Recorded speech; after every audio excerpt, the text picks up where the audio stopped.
All right, so Thursday morning is perfecting your language skills, perfecting your conversation. And Thursday we focus on the listing specifically.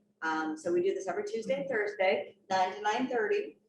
And last Thursday we went through the opener, right? What do you say to capture someone's attention? How do you tap into someone's motivation, right? And today, today's conversational piece is going to be how to overcome objections, right? What are the 4 steps in overcoming different objections?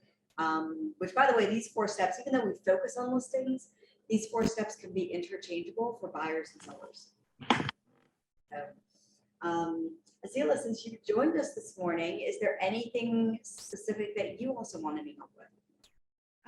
No, actually, it's my first session ever. So you take the lead and I follow your instructions.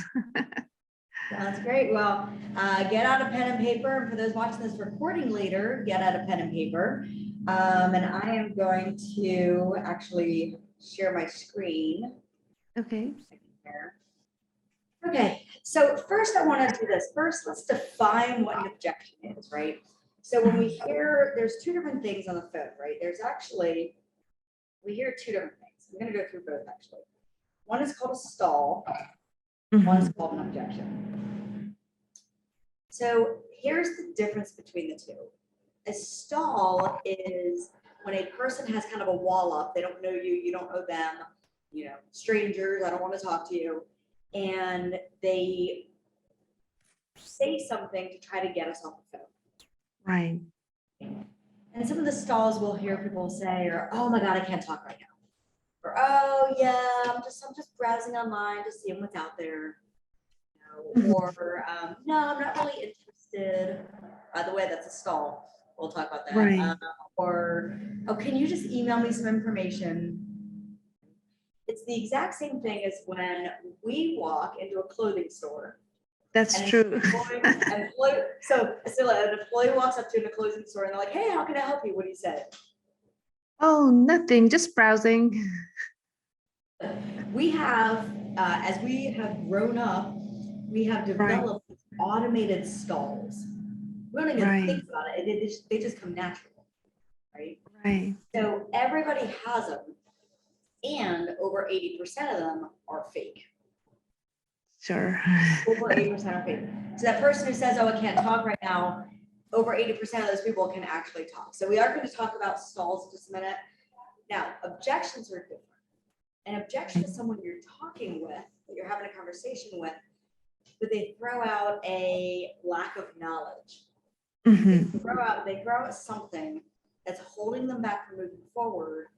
That means they don't know something. They have a lack of education. They need to know something. So for example, I'll give a great one. Right now, a lot of people working with buyers are hearing the objection, oh my God, I think I want to put on hold because of interest rates.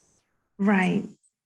So that's actually an objection because number one, it's not about interest rates for them. It's about what their monthly payment is. Correct. Right? What they can and cannot afford. Number 2, there's probably things they don't know. They probably don't know about the market.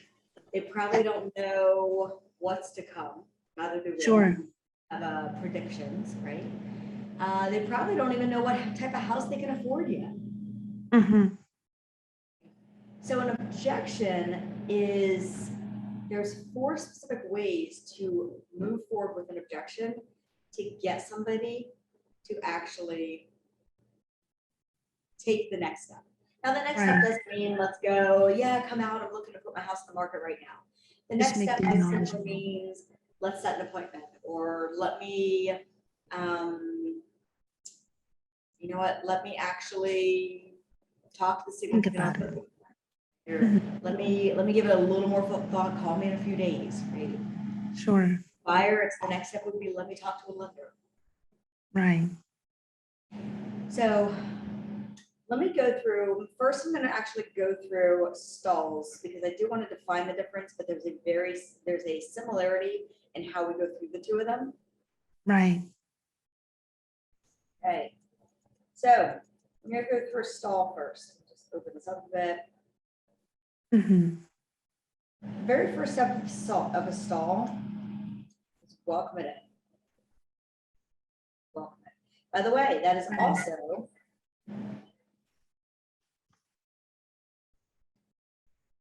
the first step of the objection.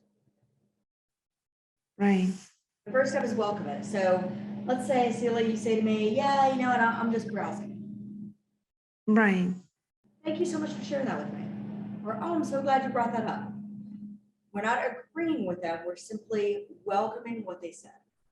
We're acknowledging it, right? Another word for welcome is acknowledge. Now, in objection, it's welcome it and restate or clarify. I'll say restate. Actually do that over there.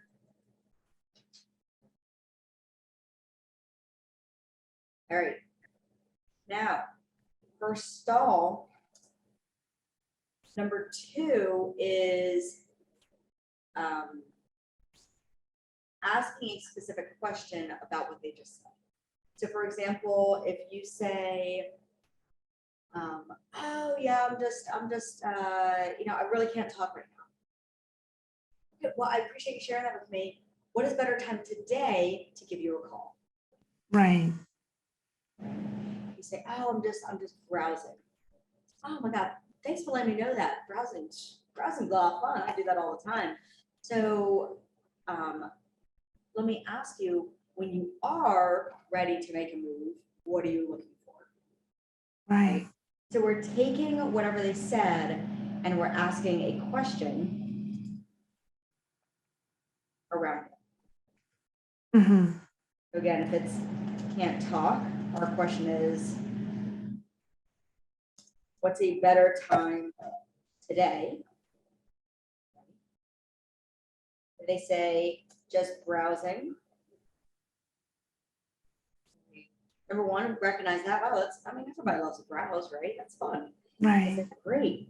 When they are looking to make a move, what are they looking for? So we're taking whatever they say and we're asking a question. So, oh my God, you know what? I'm busy. Can you just email me information? Absolutely. Thanks for, you know, absolutely, I can email you information. Let me ask you, so I get you the right information. What are you looking for in your next home so I can send that to you? Or Right. oh, when you do look to sell your house, where are you looking to move to? So I can send you the right information regarding your home and also where you live. Okay, so we're asking a question regarding a stall to get more information. Now, the next part is the goal. Okay. The next part I'm going to call, we acknowledge, now we're going to move forward. Another way to say a stall, another way to get past a stall is to say acknowledge and ignore. Right. So let's say that you came back and said, so tell me something, either just browsing or share with me you can't talk. Tell me, throw a stall out to me. I'm going to demonstrate this. Sure.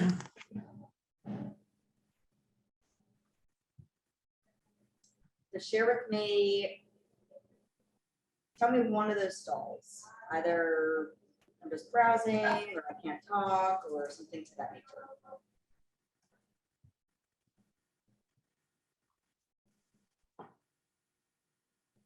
So say that you said, oh, I can't talk. Right.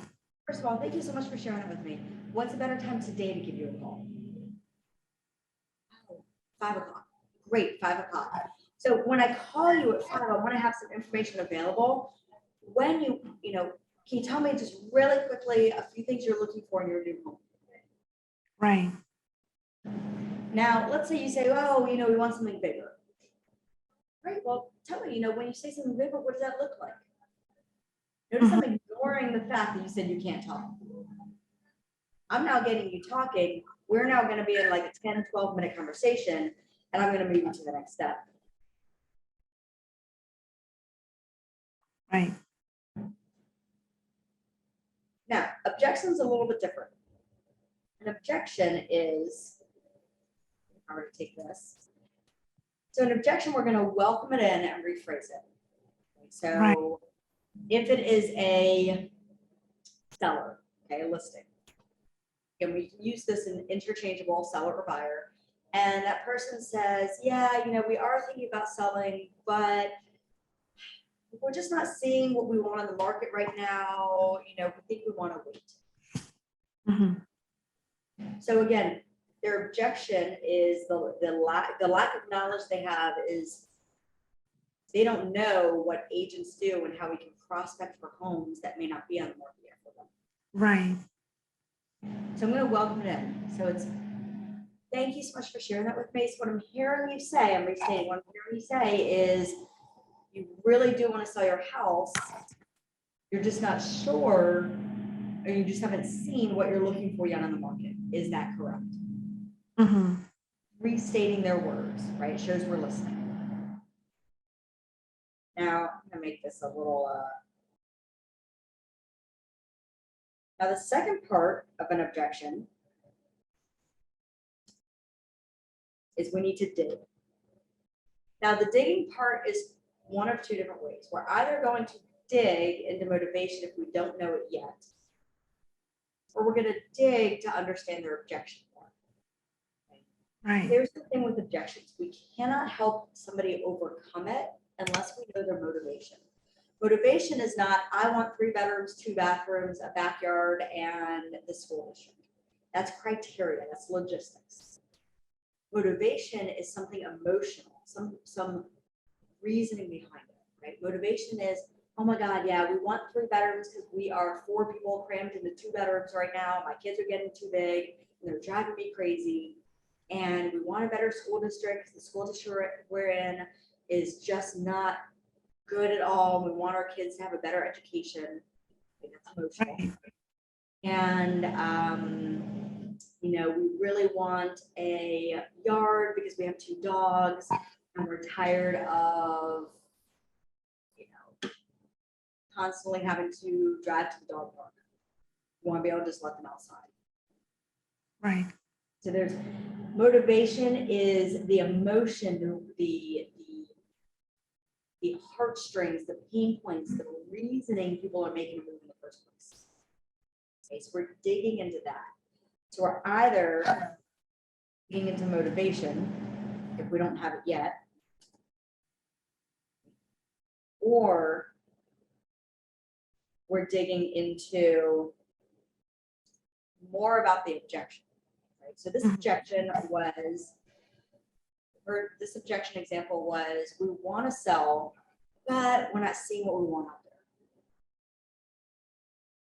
So to dig into that, you know, question I might ask is, okay, so tell me, I know you mentioned that you really want to get into something bigger, but you mentioned you're not seeing what you want out there.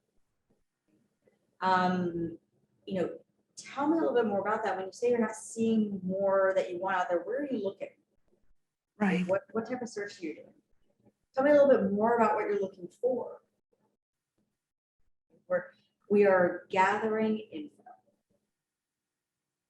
That's the biggest thing about being a, you know, a real estate agent, which by the way, we are educators, we're teachers, we're consultants.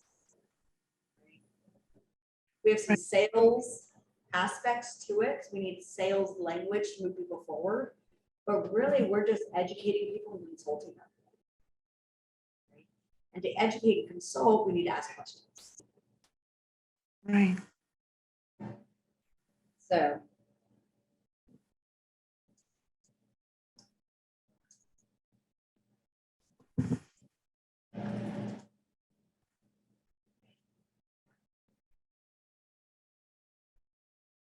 okay. I should totally actually do this right now. Just do this, clear this for a second. Clean this up to get a nice objection in here. Nice clean objection sheet. Oops.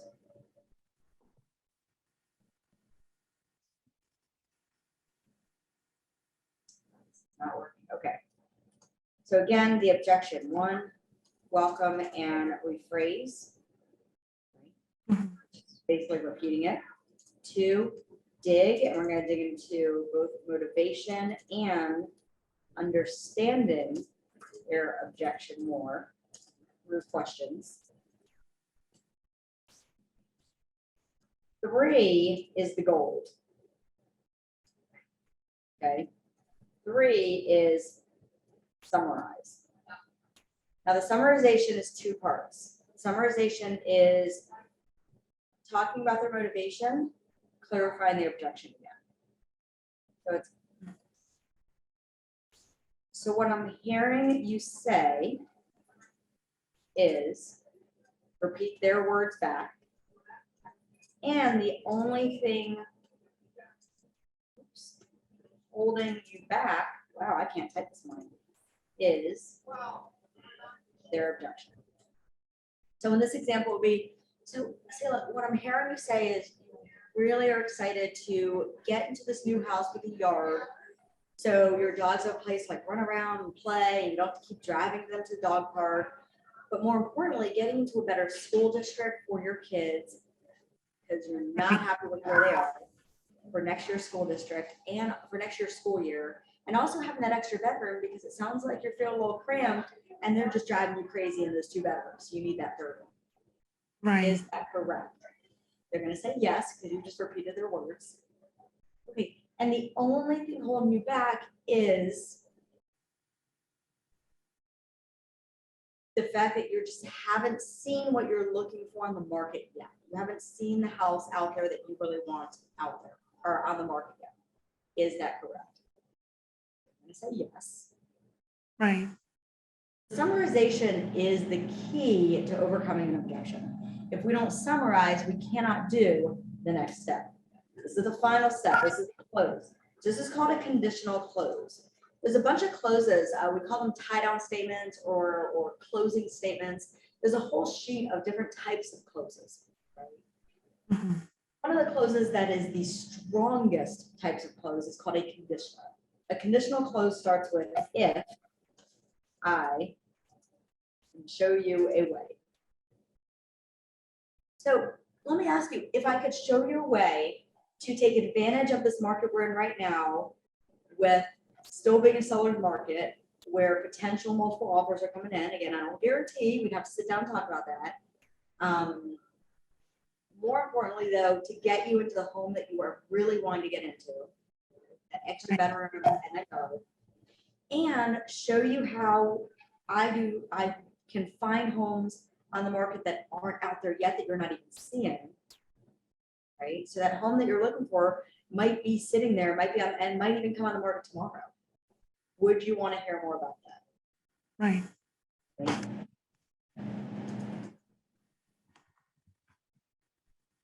So again, we're using their motivational words. So if I can show you a way to, again, motivational words.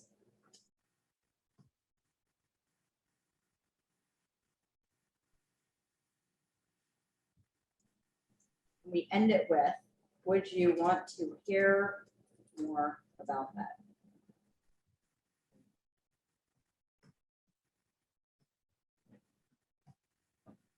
All right, what questions do you have? So here's the thing, a stall welcomes it in, moves them forward.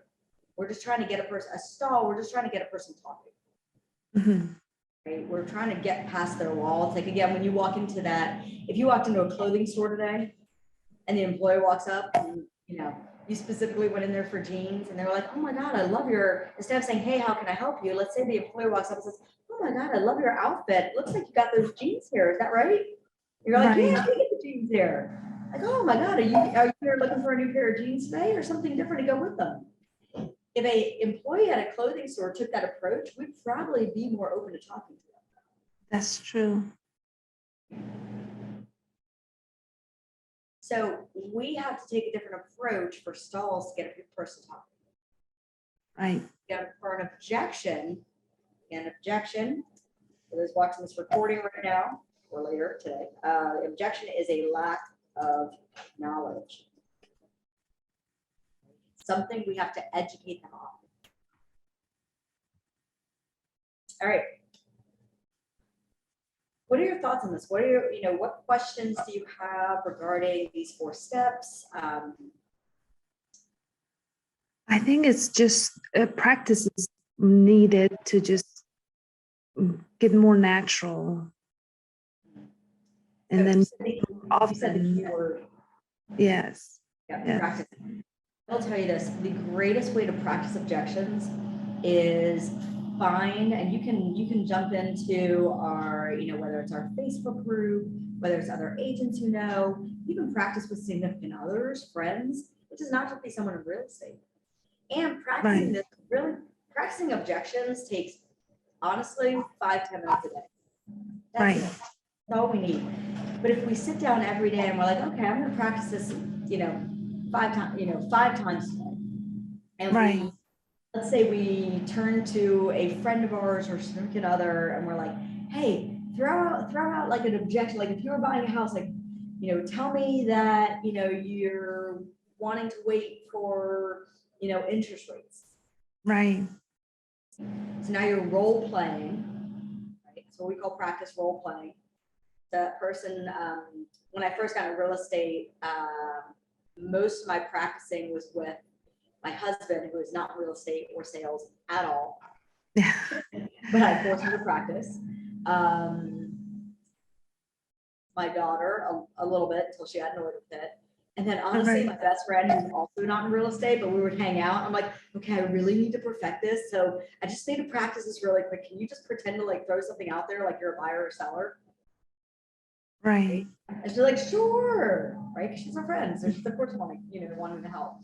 So in the beginning, until I made connections with other agents who wanted to practice, I simply used my resources of who was around me. That's it. Right. And I'll tell you, if you practice 5, 10, 15 minutes a day, that's all you need for a few days a week, over a 30-day period, it's going to sound very like, when I said it, did it sound natural? Right. It flowed. When I first learned this tactic, it did not sound natural. It sounded like I had to read off a piece of paper. I messed up a whole bunch, right? So I love that you said practice. That is the key. Any questions on this? No, it was very useful. I appreciate it. Okay, so now it is making sure you wrote this down or taking a screenshot of it, and then I did. I was writing it down. Perfect. Please, I cannot stress this enough. Absolutely practice this. Right. Absolutely practice this. Most agents who do not practice this, this is kind of what the conversation sounds like. So the agent will have somebody say to them, you know what? I'll use a buyer as an example right now. So a buyer is going to tell an agent right now, yeah, I think I want to wait for interest rates. I don't want to do anything yet. That agent who has not practiced this is going to say back, okay, well, you know what? I would love to set up a customizable search for you and keep in touch with you for when you're ready. Yeah. They're going to get off the phone, and another agent is going to reach out to this person, because everybody talks to more than one agent. And that other agent will have practiced this. So when agent A calls them back in a month, 2 months, 3 months, that buyer's gonna be like, oh my God, yeah, we just bought a house. Or, oh yeah, we're under contract. I'm so excited. Because that first agent gave up too easily. They let that buyer control the conversation. Right. Same thing with the seller. If the seller says, yeah, I'm just not seeing anything out there I want right now. Okay, well, listen, let me set up a customizable search for you, right? And when you start seeing some things, then I can come out, I can do pricing for your house, right? Market analysis.